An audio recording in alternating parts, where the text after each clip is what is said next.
Breaking news now. A man is stabbed in Midtown and the search is on for a suspect. News Channel 5 Dan Kennedy is in studio with us now. So Dan, how's the victim doing? Amy, the victim is going to survive, they say, but he has serious injuries after being stabbed in his abdomen. Again, non-life-threatening injuries we're talking about.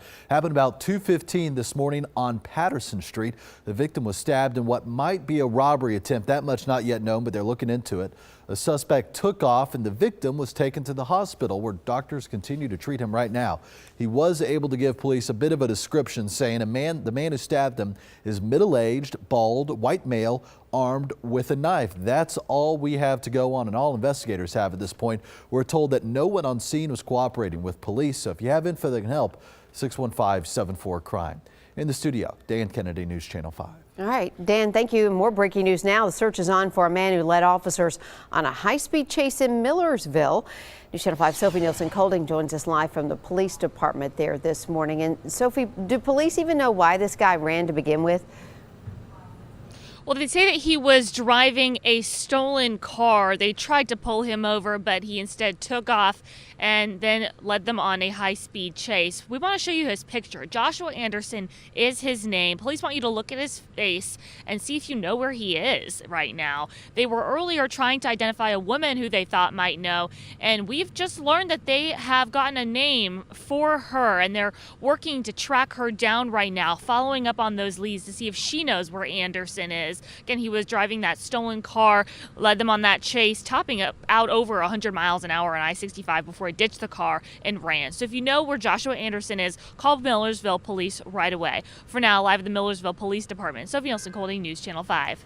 Thank you, Sophie. 2 shoplifting suspects are on the run this morning after police say they stole from a South Nashville gas station. Officers say they got the call around 12:45 this morning at the MAPCO on Trousdale Drive. Police say 2 suspects wearing dark hoodies came into the store, stole cigarettes, and left in a white sedan. Investigators say they think the same duo hit the same store on New Year's Day. If you have any information, call Crime Stoppers 615-74-CRIME. A car slammed into a Madison business overnight, leaving behind a large amount of damage. So just take a look at some of these pictures. It happened at Bestway Systems on Williams Avenue late last night. A witness says the driver also hit a fence and a mailbox. We're working to get more information, and just watch News Channel 5 for updates. April Taylor will face a judge for the first time this morning after a high-speed chase through Green Hills. Police tell us she first crashed into a bar and a dumpster in East Nashville before speeding off. Officers finally got her to stop near Harding Place near Estes Road. She's facing a long list of charges, including her 3rd DUI in 10 years. A woman is waking up in jail accused of shooting her girlfriend during an argument. It happened at Haynes Garden Apartments on Whites Creek Pike. The victim was rushed to the hospital with serious injuries, and Celie James was arrested. She's charged with attempted criminal homicide. The 23-year-old was already out on bond for shooting another woman in the shoulder outside a motel on Spence Lane back in November. We're continuing our coverage of violent crimes involving our city's youth. Since New Year's Eve, a 12-year-old has been charged with criminal homicide in the accidental shooting death of Brentrice Wilson. And this week, 16-year-old Maisha Brown is charged with criminal homicide in the shooting death of Rusine Wong. This disturbing trend is something neighborhood advocates say the entire community should address. I think the children become comfortable with that which they are familiar. And if they see guns constantly in the neighborhood, in the car, on the dresser, on the coffee table, tucked beneath the seat of a car, they become comfortable with that which they are familiar. Pastor Bryant hosts a No Weapons program every Saturday from 9 to 1 at Greater Heights Missionary Baptist Church. It is geared toward teenagers. New information in a deadly wreck in Marshall County. THP tells us Violetta Deneve was killed in a crash yesterday on I-65 northbound in Lewisburg. The 44-year-old was a passenger in the car when it left the road and hit a guardrail. Several other people were hurt, including a child. Right now, it's not clear what caused the driver to lose control. Of course, once we have more information, we'll bring you an update. Police are investigating after a train slams into a tractor in Wilson County. It happened on Holmes Gap Road between Commerce Church and Parker Road.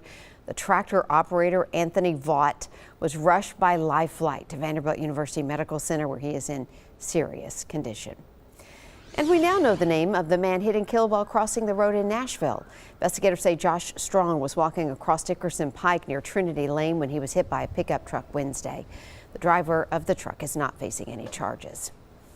New this morning, a defroster catches fire in Springfield, destroying a car. Smoky Bar News reports it happened to a woman when she was driving to a doctor's appointment.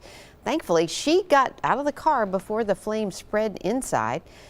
Fire crews got the flames put out, but the car is totaled.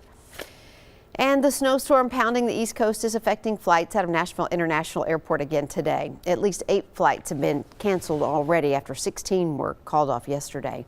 Most of those were headed to Boston, New York, Jersey, and Philadelphia. One man was able to return to Memphis after he was dropped off, but he's making the best of it.